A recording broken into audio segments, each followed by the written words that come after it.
The air smelled like burnt metal. The ground was covered in ash wires and shattered armor. The sky above was dark not from nightfall, but from smoke rising over the ruins of Station Zeta 9. Ships had fallen like meteors, their flaming wreckage still glowing in the cracks of the ruined city. Among the rubble, a single human soldier stood, holding a broken plasma rifle in one hand and his bleeding side with the other. Corporal Dean Hayes didn't know if he was the last human alive on this station. He had stopped counting hours and stopped listening to his radio when only static answered him. The enemy didn't even bother sending a full battalion to finish off the humans. They had laughed, called humans primitive, dirt apes, and soft-bodied vermin. The monstrous races of the galaxy had formed an alliance: stronger claws, harder scales, sharper minds. They had numbers, power, pride, but Dean was still. Standing, he stepped over a burned alien corpse, massive, with triple arms and armor made of living bone. It had taken 2 grenades and a knife to the throat. Dean kept walking, limping, breathing heavily. He had no plan, only one goal: survive long enough to make them pay. 10 hours earlier, the attack had come without warning. A false peace treaty had drawn in the last human commanders for talks. The moment the treaty was signed, the orbital bombardment began. They didn't even wait for the ink to dry. That was their first mistake. Humans didn't die quietly. Dean had watched his friends burn. He had seen medical bays filled with wounded children and screaming civilians. Then, he had seen the monsters laughing, and something inside him snapped. Began hunting, not as a soldier, but as something else. Something older. Something the monsters had forgotten about in their arrogance. He set traps. He lured patrols into ambushes.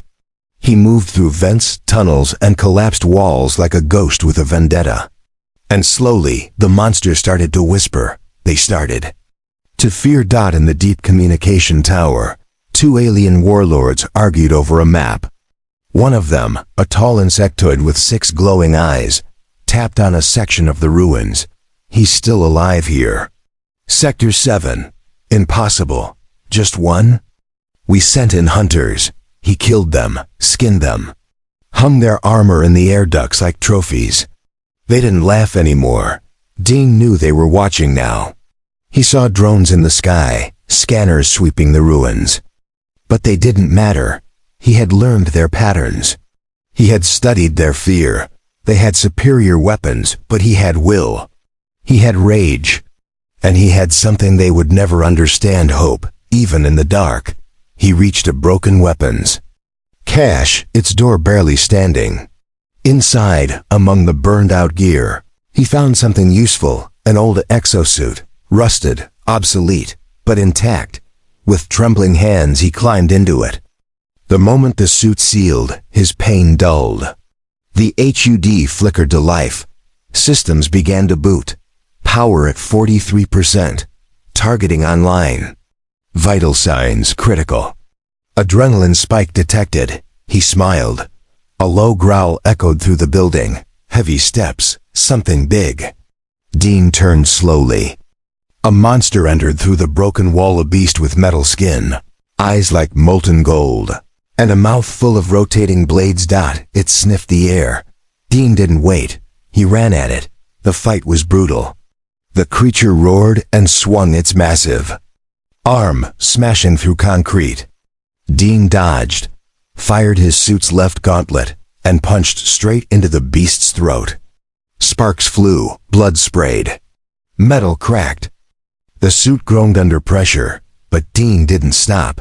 He grabbed a steel pipe and drove it into the beast's eye. It collapsed. Dean stood over the twitching body, blood dripping down his face. His breathing slowed. Then the cums crackled. Human, if you can hear this. We are evacuating. The monsters are retreating. You did this. He stared at the cums unit in disbelief. They were retreating? He didn't understand it yet, but the monsters had started to see him not as prey but as the predator. He was not just a human anymore. He had become a warning, Dean moved silently through the smoke-filled hallways of stations 8 and 9. The exosuit's servos hissed with every step, but the monsters no longer charged at him. They watched. They waited. Some even backed away when they saw him. He didn't expect that. The suit had helped him fight, but it was old tech. What made him deadly wasn't metal armor, it was the look in his eyes. Eyes of a man who had lost everything and had nothing left to fear. The broken halls were quiet now. No alarms, no voices. Only the distant hum of damaged generators. Dean stepped over rubble and bones, moving deeper toward the command center. If any humans had survived, they'd try to reach that place. Halfway through the corridor, his motion. Sensor beeped. 3 red dots. Fast. Closing in, he ducked into a side room and crouched, weapon ready. The door burst open. 3 alien scouts in black armor entered lean, fast-moving hunters with blades attached to their arms. One spoke in a garbled voice. "Surrender, human."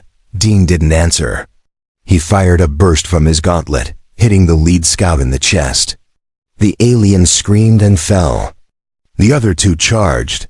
Dean ducked, slammed his elbow into one's throat, and smashed the other against the wall.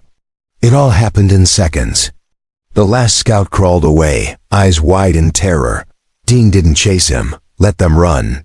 Let them speak. Let them spread the fear. The monsters had always fought as if they were superior. They never studied humans, never tried to understand them. They only mocked, laughed, called them weak.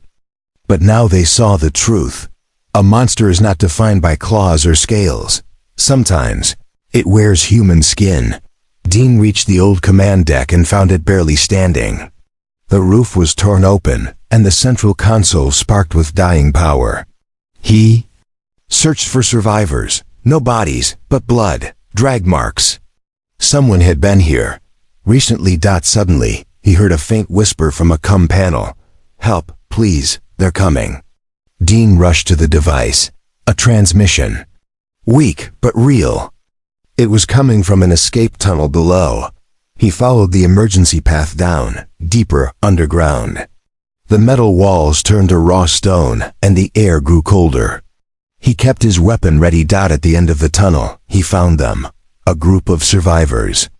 3 soldiers, 2 medics, and a young girl maybe 12 years old. All bruised, dirty, scared.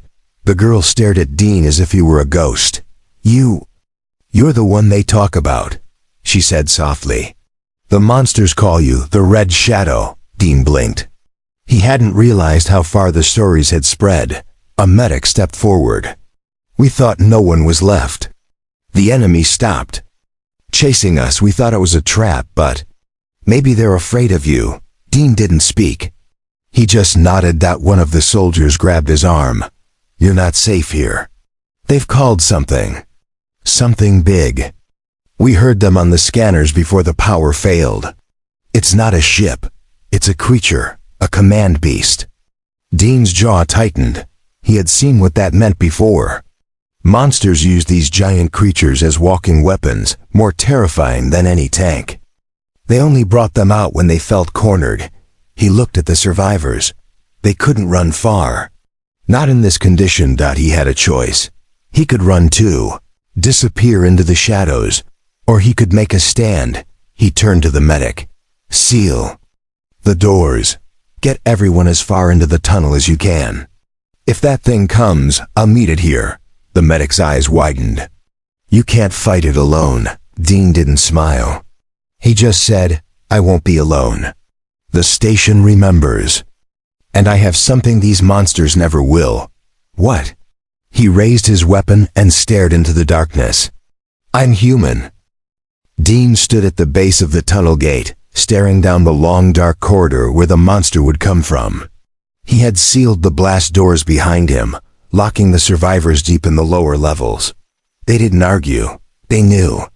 If that creature reached them, there would be no hope. The exosuit's power was draining.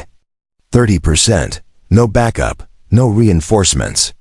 Just him. Above, something massive groaned through the broken levels of the station. It moved like a living tank, each step shaking the floor. Distant metal screeched as beams collapsed under its weight. The air turned hotter, charged, heavy with a smell like burned blood and oil. Dean took a breath and whispered to no one, "Come on. Let's see what scares even monsters." Then it appeared. It was 20 feet tall, maybe more. Its body was armored in black metal fused with flesh. 4 legs, a thick tail, and a face that split open in 4 directions to reveal rows of glowing teeth. In the center of its chest pulsed a red eye, scanning for life. It wasn't just a weapon, it was designed to terrify, and yet, Dean didn't flinch. The creature let out a deep roar that shook the walls, then charged. Dean ran forward. He fired. Every shot he had, aiming for the joints, the glowing eye, the mouth, anything soft. The blast scorched the beast's armor, made it stumble, but didn't stop it. It was fast. Too fast. It crashed into Dean like a freight train, slamming him against the wall. Pain exploded through his body. Warnings filled the HUD. Impact detected. Suit integrity, 12%. But Dean didn't stop. He pulled himself free and dove under the beast, attaching an explosive charge to its underside. He rolled out just as it turned, tail swinging. The impact sent him flying, his helmet cracking against the wall. Dazed, he watched the beast stalk toward him. He clicked the detonator. The explosion rocked. The tunnel, fire bursting beneath the creature. It stumbled, roaring in rage. Armor peeled back, revealing raw muscle and exposed wiring. Dean got up slowly, blood running from his nose. Still standing, he muttered. The monster leapt. He fired one last plasma burst straight into its open mouth. The beam tore through its skull. It crashed to the ground, shaking the tunnel. For a moment, all was still. Dean stood, panting, weapon smoking. Then he collapsed to one knee. From the corner of his blurry vision, something moved. Not the monster. Smaller, a figure. An alien female. Tall, silver-skinned, wearing ceremonial armor. She stepped out from the shadows slowly, unarmed. Her eyes studied Dean like he was something she'd never seen before. "You are the one," she said in a strange, echoing voice. "The Beastbreaker." Dean didn't respond. He was too tired. "You defeated a command beast with no army," she continued. "You're not like the others we mocked." He raised his weapon slightly. "You here to finish me?" She shook her head. "No, I came to see you with my own eyes. The War Council wants to know, why do humans keep surviving when stronger species fall?" Dean stood. He limped forward, looking her in the eye. "Because we don't fight to conquer," he said. "We fight because we have something to protect. And because we never forget pain." She nodded slowly. "Perhaps that's why the monsters are afraid. Perhaps that's why they now whisper your name in fear." She turned away, her voice quiet. "They used to call you vermin. Now they call you the Master." Dean watched her vanish into the dark. He didn't care about the name. He just wanted to make sure the survivors got out. He limped back toward the sealed doors. Behind him, the beast's body still smoked, a monument to the truth the galaxy had tried to ignore. The monsters had awakened something, and now they couldn't put it back to sleep. The survivors stood in silence as the blast doors opened. They expected to see a monster or worse, nothing at all. Instead, they saw Dean, bloody and limping, walking alone from the smoke. The little girl ran to him first.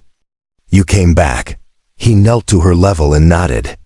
"Told you I would."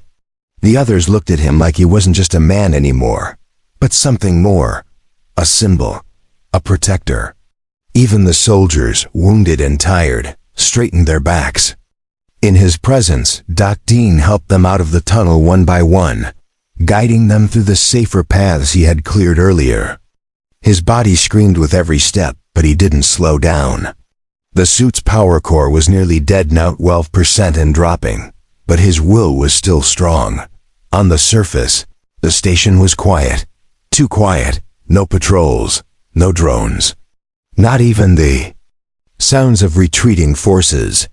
The monsters had vanished. The medic beside Dean whispered, "It's like they're gone. Like they're scared." Dean didn't respond. He scanned the area. Every burned structure, every crashed ship. It all looked like the battlefield of a war that had shifted direction. Not just one man fighting monsters, but one man changing the rules. They reached the edge of the crater where the first attack had begun. A human dropship stood there, old, rusted, but intact. Emergency beacon flashing. The pilot inside was unconscious but alive. Dean stepped onto the ramp and looked around one last time. Then he saw them. At the edge of the crater, high on the steel ridge, stood a group of figures. Tall, armored aliens, silent, watching, no weapons. Drawn, no movement. Just observing. Dean narrowed his eyes. The survivors saw them too. "Should we run?" one soldier asked. Dean shook his head. "No, they're not here to fight." One of the alien observers stepped forward, raising a hand not in threat, but in salute. Dean didn't return the gesture. He simply turned his back and walked into the ship. That was enough. The ship lifted slowly into the sky. From above, Dean saw the full ruin of the battlefield. Ships scattered like bones. Buildings half melted, smoke rising in black spirals. This was supposed to be a place where humans died. But now, it was a place where legends were born. As the ship broke through the clouds, a message came through the old radio. A human command voice. "This is High Command. We've received your beacon. Identity confirmed. Corporal Dean Hayes. You're alive." Dean replied simply, "Evac complete. Survivors on board. Station Zeta 9 is lost, but they didn't win." There was silence. Then, "Corporal, you've become a symbol. Reports are coming in from across the sector. The enemy is retreating in multiple zones. Some are surrendering. Others are fleeing." Dean closed his eyes, not because he wanted glory, but because finally, the tide was turning. Back on the alien world ships, in dark thrones and council chambers, the leaders of the monstrous alliance watched the recordings of the command beast's defeat. They replayed the image of Dean standing over its corpse, alone, bleeding, unshaken. One of the warlords growled, "He is just one human." Another answered, "He is one too many." A third whispered, "If even one can do this, what happens when more rise?" They were starting to understand. The humans were not the weakest. They were the storm. Dean Hayes was the first lightning bolt. Dean sat in silence aboard the military medship orbiting Earth's second moon. His exosuit had been taken away for repairs, his wounds treated, and his name officially entered into the system as recovered. But Dean didn't feel recovered. He felt watched. Every hallway he walked through, people stopped to stare. Soldiers whispered when he passed. Young cadets saluted like he was something sacred. Even the old general stood straighter in his presence. They called him the Master of Monsters now. He didn't like it. In the war room, a massive holographic map of the galaxy flickered before him. Colored lights showed human territory small, fractured, but the rest was fading. The alien alliance that once crushed every colony they touched was collapsing. Not from bombs, not from fleets, from fear. Entire units of the enemy had abandoned posts. Some had mutinied. Others had surrendered without a fight. And all of it traced back to a single point. Zeta-9. Dean. A tall woman entered the room. Admiral Voss, leader of Earth's Defense High Command. She was known for her cold efficiency. But when she faced Dean, even her voice softened. "You've shaken the galaxy," she said. "What you did. It spread faster than we could control. Every enemy channel is talking about you. They're calling you human wrath given form." Dean looked at the map. "I didn't do it for fear. We know. But that doesn't change what they feel. She tapped a blinking sector. Now they're gathering again. The last of the monsters, the old ones. Warlords, scientists, hybrids. They're not running anymore. They're regrouping. For something bigger. Dean's voice was quiet. Where? Voss paused. At the Black Ring, a station on the edge of the Orion Expanse. It's a fortress ... and a trap. If they gather enough strength there, they might rally the rest. Start another wave. Dean stood. Then we stop it before it starts. Voss raised an eyebrow. You want to go alone again? No, Dean said. This time, we go together. The message was sent across human space. Volunteers flooded in, soldiers, engineers, veterans who had lost family, survivors who had nothing left but rage, not just to fight, but to follow. A new strike force was formed. No banners, no politics. Just one goal. Break the monsters before they rise again. As the fleet prepared, Dean stood in the hangar watching the new armor designed just for him. Sleek, black, and burning with red streaks, stronger, faster. Built not just to kill, but to lead. The young girl from Zeta 9, now healthy and wearing a simple uniform, walked up to him. Are you going to the ring? He nodded. She hesitated, then said, I heard them say you're not human anymore. That you're something more now. Dean looked at her, his eyes calm.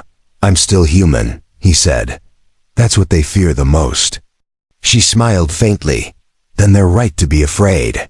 From deep space, on the edge of darkness, the Black Ring spun slowly, surrounded by enemy ships and fortified towers.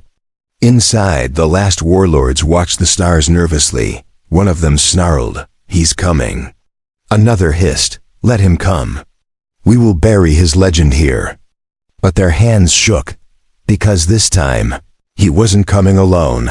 Asterisk. The human fleet dropped out of warp like a thunderstorm ripping across the stars.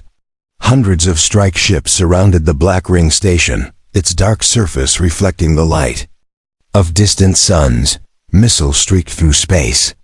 Plasma cannons lit the void. But the real silence came inside, where Dean Hayes walked through the corridors of the enemy's last stronghold. He led a small team, veterans, survivors, people who had once run from monsters now walking straight into their den. The halls were wide, built for alien giants. Dean's footsteps echoed. His new armor hissed with every move, stronger than anything he'd worn before, but lighter, designed to be fast and brutal. Resistance was fierce. Hybrid soldiers attacked from every corner.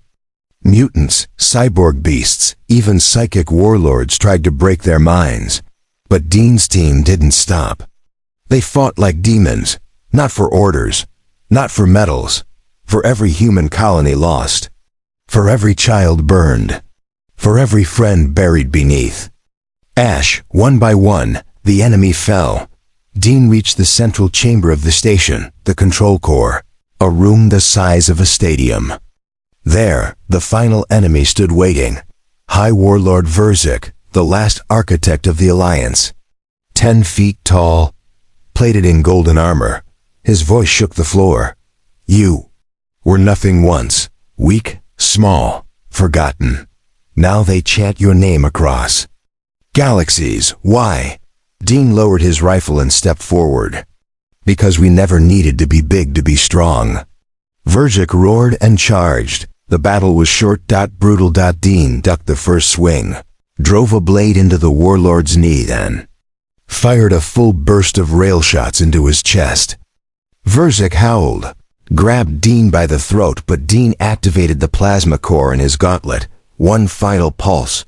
The light lit up the room, and the last monster fell. Dean stood over him, armor cracked, smoke rising from his suit. He said nothing. He didn't cheer. He just looked at the fallen giant and whispered, It's over. Outside, the enemy fleet began to scatter. Without Verzik's command, without leadership, they lost all will to fight. Some surrendered. Others fled. Human ships advanced. Victory wasn't just claimed, it was earned. Weeks later, Dean stood on a quiet colony world, far from the ruins of war. He walked through a field where wildflowers had begun to bloom again. The air was clean. The skies blue. Children played in the dirt, unafraid. The little girl from Zeta 9 ran by, laughing. Admiral Voss approached from behind. "There's talk of a monument," she said. "To honor you." Dean shook his head. "I don't need stone." She smiled. "Then what do you want?" He looked at the horizon. "Peace," she nodded. "There's one more thing. The Council finally gave humanity a name the galaxy won't forget."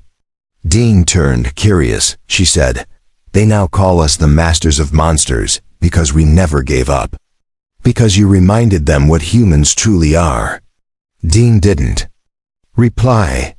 He just walked forward, leaving footsteps in soft earth. The galaxy had mocked Earth, had called them weak. But in the end, it was the humans who stood tall, because monsters are only scary until one human fights back.